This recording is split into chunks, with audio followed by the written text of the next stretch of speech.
prepared some guide questions to help you reflect further on today's good news. Please write them down and share them with your loved ones. The first question is, have I discovered God's mission for me?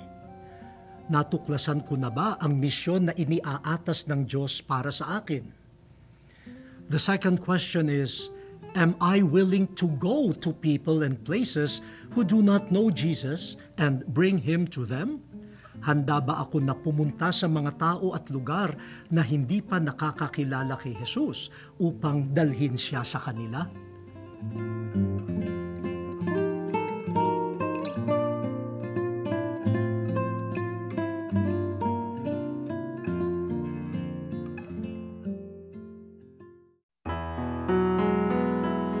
Almighty Father, we adore and praise you for your work of creation.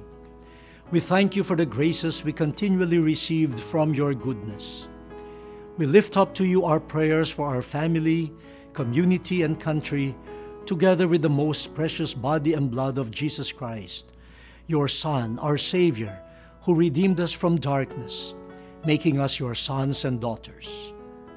Breathe unto us the Holy Spirit, that we may be filled with your life and love. Hear us, O God of all. Amen.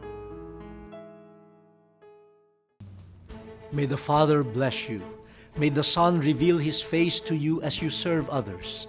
And may the Holy Spirit ignite the fire of faith, hope, and love in our hearts. Friends, join us again next Sunday. We live to serve.